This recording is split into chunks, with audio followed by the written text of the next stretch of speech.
حسد ہے کیا؟ حسد بندوں سے نہیں ہوتا، یہ سمجھ لیں۔ حسد کا مطلب، حسد کی لغوی تعریف یہ ہے کہ یہ سمجھ لینا کہ یا اللہ اسے نہیں دینا چاہیے تھا، مجھے دینا چاہیے تھا، یہ تعریف ہے۔ تو حسد ہوتا کس سے ہے؟ حسد دراصل بندے پہ نہیں کیا جاتا۔ حسد کا معنی یہ ہے کہ آپ اللہ کی تقسیم پر اعتراض کر رہے ہیں۔ آپ کا کہنا یہ ہے کہ یا اللہ یہ تقسیم ٹھیک نہیں ہوئی، معاذ اللہ یہ ادھر چلا گیا، یہ تو ادھر آنے والی چیز تھی۔ تو یہ آپ نے ڈائریکٹ جو مقابلہ شروع کیا، معاذ اللہ یہ تو آپ نے اللہ کی تقسیم کے ساتھ شروع کر دی۔ تو پھر دل میں بگاڑ آتا ہے، پھر انسان ٹوٹ پھوٹ کا شکار ہوتا ہے، پھر وہ کمزور پڑ جاتا ہے، پھر وہ ایسی باتیں کرتا ہے جو اس کے منصب کے مطابق نہیں ہوتی، کچی بات کرتا ہے، کمزور بات۔ اللہ بہتر جانتے ہیں کون سی چیز اس نے کہاں رکھنی ہے۔ رب کی حکمت پر اور اس کی دی ہوئی توفیق پر راضی رہنا ایمان کا تقاضا ہے، لیکن ہمیں تو چاہیے تقسیم اپنی مرضی کی۔ ادھر کیوں چلا گیا، ادھر آنا چاہیے تھا۔ بھئی آپ کو یہ کس نے حق دیا ہے؟ مالک نے جو چاہا، جب چاہا، جہاں چاہا اپنے فضل سے عطا فرمایا۔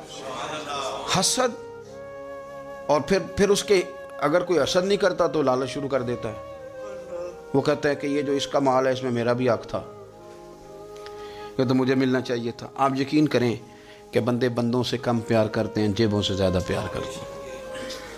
اس بندے کو تو کوئی نقصان نہیں جس کے ساتھ آپ نے تعلق رکھا ہوا ہے جیب کا، لیکن آپ بڑے کمزور ہو گئے۔ آپ جب لالچ کر لیا، نفسانیت میں آ گئے تو آپ کمزور پڑ گئے۔ آپ نے کیا آپ کا کیا خیال تھا کہ رب کی بارگاہ سے کوئی کم ملنے والا تھا جو بندوں پہ اتنی توجہ کر لی؟ او یار ادھر دیکھ، میری بات سن۔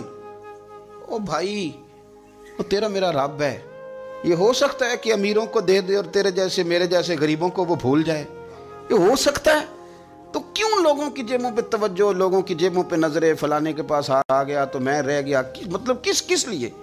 ہمارا رب کسی کو بھولتا نہیں ہے، کسی شخص کو وہ میرا مالک اپنے فضل سے نظر انداز نہیں کرتا، وہ سب کو نوازتا ہے، لیکن اس کی حکمت کے تقاضوں کا انتظار کرنا مسلمان کی شان ہے۔ کبھی کسی حسد میں کبھی کرنا ہو تو رشک کریں، مزہ آئے گا۔ اور یہ رشک کرنے کا رشک کا معنی کیا ہے؟ حسد کا معنی یا اللہ اسے نہیں دینا چاہیے تھا، مجھے دینا چاہیے تھا، اور رشک کا معنی یا اللہ تو نے دیا ہے، کیا بات ہے، اسے دیا تو کیا بات، اگر تو نے دیا تو مالک جچا بھی ہے، اگر تو نے دیا ہے تو نظر بھی آیا ہے، اگر تو نے دیا ہے تو پھر کیا بات ہے، کمال ہو گئی، وہ نظر آ رہا ہے۔ اور یا اللہ اسے دیا ہے تو میں بھی تیرا بندہ ہوں، اسے بھی اور دے اور مجھے بھی عطا فرما۔ یہ رشک ہے۔ رشک کا حضور نے حکم دیا ہے۔ معاشرے میں حسد پرموٹ ہوا ہے، اگر کبھی رشک پرموٹ ہوتا تو عزتیں بڑھ جاتی، محبتیں بڑھ جاتی، خلوص میں اضافہ ہوتا، لوگ ایک دوسرے کے قریب آتے۔ ہم نے کسی فضیلت والے کی فضیلت کو تسلیم کرنے سے انکار کر دیا، ہم نے کسی بڑائی والے کی بڑائی کو تسلیم کرنے سے انکار کر دیا، ہم نے حسد کیا، ہم نے لالچ کیا، ہم حریص ہوئے۔ اس کا نقصان یہ ہوا کہ لوگ ایک دوسرے کے پاس رہتے ہوئے پاس نہیں رہتے، ایک دوسرے کے ساتھ وقت گزار رہے ہوتے ہیں، لیکن ان کے بارے میں رویے ان کے سخت ہوتے ہیں، لب و لہجہ تلخ ہوتا ہے۔